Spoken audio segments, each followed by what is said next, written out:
This deep dive. I am incredibly glad you are joining us today because we have a really fascinating piece of source material to explore together. Yeah, we really do. It is a brilliant piece today called The Softening of a Functional Identity. Right, exactly.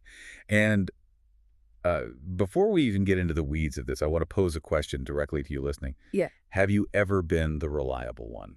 Oh, I think a lot of people are going to relate to that. I mean, you probably know the exact feeling. You're the person everyone counts on at work, or the one holding the emotional center together at home, or maybe just the default shock absorber in your friend group. The one who naturally steps in to fix things when the room gets tense. Exactly.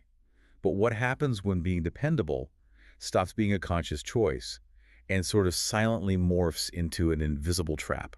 That is the exact tension we are exploring today. That subtle, almost imperceptible shift from actively choosing to be helpful to feeling like you have absolutely no other option but to perform your reliability. Right. It just sneaks up on people, doesn't it? It does. It doesn't arrive with a dramatic crash. It arrives wrapped in praise and promotions until you realize you are completely trapped by your own competence. Which is such a heavy realization. Mhm. And our mission for this deep dive is to map out that quiet shift from living on autopilot to regaining a sense of conscious choice. Using the central narrative from our source material, of course. Yes, the story of a man named Vinay as our guide. Okay, let's unpack this by dropping right into his morning. It starts so quietly. It really does. The material opens with Vinay waking up early. The alarm buzzes, but he silences it before it even reaches a second ring. He doesn't want to wake anyone else up. Right, he just walks through a completely quiet house, clicks on the kettle, drinks a glass of water, and just sits in the dim light scrolling through his phone. Just existing in the quiet. Yeah, outside there are barely any lights on in the neighboring apartments. And there is a specific phrase used to describe his favorite feeling about this early hour. It is the time when the day hadn't begun asking anything yet. Think about the weight of that observation. The day hadn't begun asking anything yet. It immediately establishes the baseline of Vinay's life, which is constant low-grade demand. Waking up in the dark is practically his only sanctuary from being needed. Exactly. And on the surface this morning looks identical to his routine for the past 5 years. But there is a difference today. He had a realization, right? Yeah, a quiet realization the night before about this exact cycle of constant demand. And that realization hasn't faded. It is now just walking beside him. I want to pause on that idea of a realization walking beside him, because it hasn't forced him to flip the dining table over or quit his job before breakfast, No, it is just keeping him company. which is a really profound departure from how we usually talk about personal growth. Yeah. I mean, we're conditioned to think that value realignment requires some cinematic catalyst. Like you throw your smartphone into the ocean and sell your belongings. No, I move to a cabin in the woods or something. Mhm. But the reality presented here is much more grounded. Awareness rarely changes behavior immediately. Most days it simply watches with you.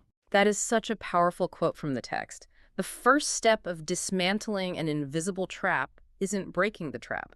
It is just noticing the bars. You start to observe the things you do automatically. And that awareness acts as a silent companion while you go about your normal routine. That takes an immense amount of pressure off the listener, honestly. You don't have to overhaul your personality today. Right. You just have to start observing it. Which is exactly what we get to watch Vinay do as his day progresses. Right, because that quiet morning sanctuary inevitably ends.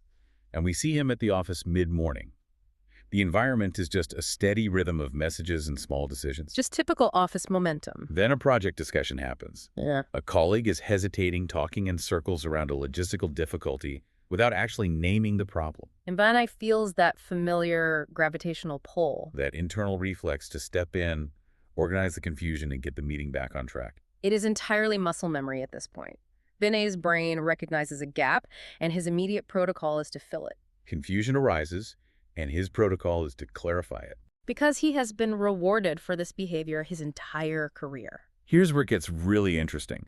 For the very first time, Vinay notices the impulse before he actually speaks. He catches the reflex in midair. Yes, that fraction of a second. That fraction of a second contains the entire core of this deep dive. In that tiny window of time, he experiences a dual sensation. The reflex versus the awareness. Exactly.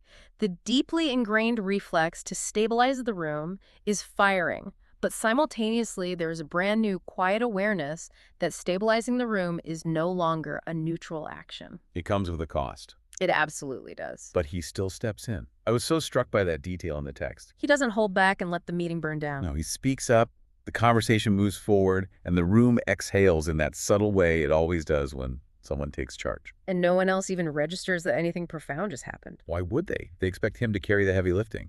Right. But Vinay experiences an after moment. If we connect this to the bigger picture, he isn't sitting there feeling bitter or resentful toward his colleagues.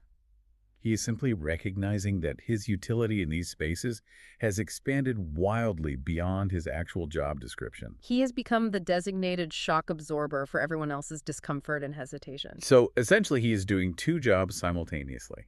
He's doing the actual project management, and he is doing the invisible emotional labor of keeping the psychological environment friction-free. Which has to be exhausting. It's kind of like being the suspension system on a car.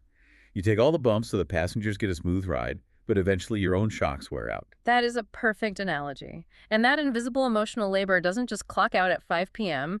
The reflex bleeds into every corner of his life. Which brings us to lunch. A friend calls Vinay, and the conversation starts completely mid-sentence. The friend just bypasses all pleasantries entirely. Totally. Assuming Vinay is already emotionally prepped and ready to engage with whatever problem they are having, Yeah. and Vinay plays his part flawlessly. He listens, asks the right questions, and offers perspective. And it is crucial to note that his care here is not performative. He genuinely loves his friend and wants to help. The intention is pure, but the mechanics of the interaction are revealing. Because that new awareness is watching with him. Yes. Vinay notices what happens after he hangs up the phone. A portion of his attention stays open, holding on to the emotional thread of his friend's problem while he physically returns to his spreadsheets. He is entirely accustomed to leaving his own internal space unfinished to create a holding area for someone else's issues. There is a heavy-hitting takeaway from the material here. Reliability does this quietly. It trains others to arrive fully while you remain slightly elsewhere. Let's really break that down, because it trains others to arrive fully while you remain slightly elsewhere is a massive concept. It really is. To create a perfectly safe, attentive space for someone to drop their baggage, you essentially have to vacate a piece of yourself. Think about the physics of that emotional space. When you train people that you will always catch them, you are simultaneously training them that they don't need to learn how to fall. And they certainly don't need to worry about catching you. Right. Vinay realizes he isn't just reacting to crises. He is constantly scanning the horizon, anticipating needs, and preventing disruption before it even materializes. He is playing emotional chess, staying 3 moves ahead to ensure nobody around him gets stuck or upset. Anticipating needs is such an interesting phrase. It sounds like a superpower. It reduces friction, it builds incredible trust, and society absolutely loves it when you do this. But the cost is that you never get to rest. You never get to just sit in the passenger seat. So the question for you, the listener, as you evaluate your own habits is, where does your own pause exist inside all this constant movement for everyone else? If you are perpetually managing the environment so others can just be, when do you get to just be? That thought sets the stage beautifully for what happens when Vinay finally goes home.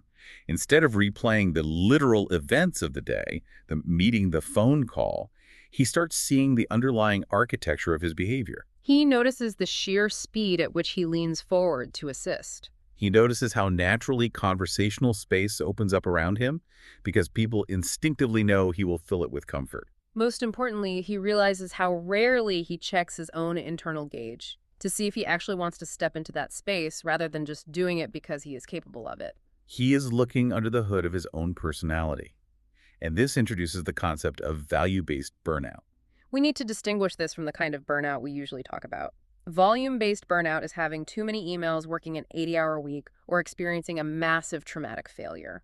But value-based burnout is fundamentally different. Yes, it does not begin with a crisis. It begins with unbroken consistency. So it is the exhaustion of constantly playing a role rather than just being a person. Precisely. It begins by being so consistently reliable for so long that your reliability stops feeling like an active choice and becomes a cage you live inside. Because nothing dramatic happened to Vinay today. No one yelled at him, no projects failed. The burnout is hiding in the sheer, unbroken momentum of his functioning. It is the friction between who he actually is and the role he is perpetually performing. hiding in plain sight, masquerading as being a good guy. And we see the ultimate expression of this in the kitchen scene with his wife. The material sets this up so vividly. Vinay walks through the front door, puts his keys down. The TV is murmuring in the background. The kitchen has those familiar, comforting sounds of an evening winding down. And his wife starts sharing her day the moment he sits down. It isn't a crisis. She is just sharing the texture of her day with her partner. She talks about an uncomfortable meeting and a lingering feeling she couldn't quite shake. Watch the mechanics of Vinay's response here. The pattern repeats itself, but in the most intimate setting possible. He leans in. He holds the thread of her narrative. He asks small, gentle, guiding questions that help her untangle her thoughts. And eventually she exhales visibly lighter and says, I don't know why it stayed with me so much. It is objectively a doubtful moment of connection. But later, while he is quietly clearing the dining table, Vinay is hit with a jarring realization. He recognizes that he knows all the granular emotional details of her day. He knows where her tone shifted, where she felt uncertain, the subtle microaggressions of her uncomfortable meeting. But as he stands there holding the plates, he tries to remember if he has spoken about his own internal world with that same level of continuity. And he hasn't. And we need to make a very clear distinction here. His wife isn't a villain in this story. She isn't actively ignoring him or silencing him. Not at all. He realizes that he simply never stays in the conversational space long enough to actually be known. This is where the material introduces a brilliant framework called conversational gravity. Think about how gravity works in physics. Massive, stable objects pull smaller things toward them. Over the years, Vinay has built a massive, stable, consistently safe emotional presence. Because of that, people's stories naturally gravitate toward him. For his wife, or his friend, or his colleagues, arriving in his space feels entirely natural, but the center of gravity doesn't move. Returning his own stories back into the space requires an active push against the current. And eventually, he just stopped expending the energy to do it. He became an emotional black hole, in a way. In the most loving, supportive way possible, he absorbs everything around him, but nothing escapes from him. He isn't just listening to his wife. He is automatically regulating the entire emotional climate of their home. Sensing tone shifts, absorbing her uncertainty so it doesn't spread, and preventing escalation. And none of this is a conscious strategy in the moment. It is a set of skills shaped by thousands of repetitions over years. Repeated skills slowly become identity. His default setting as the fixer didn't happen overnight. It was built invisibly. And that is exactly what makes untangling this so difficult. Look at Vinay's life from the outside. He is highly competent at work. He is a dedicated friend. He is a supportive and loving husband. There is no glaring toxic behavior that urgently needs to be stopped. There is only this slow, dawning realization that his energy has been directed outward far more consistently than it has ever been directed inward. Which brings us to the final moments of our source material later that same night. Vinay is sitting out on his balcony alone. The sensory details are exactly the same as the night before. The same lamp is glowing. The ceiling fan is turning slowly. The distant sound of traffic is humming below. But the silence in his own mind feels completely different. It has a new clarity. And he makes a core distinction that is incredibly freeing. He realizes the tension in his life is not a battle between being selfish and being selfless. It is not about refusing to help people. The true tension is between automatic helping and chosen helping. That is the turning point, moving from a blind reflex to a conscious decision. So what does this all mean?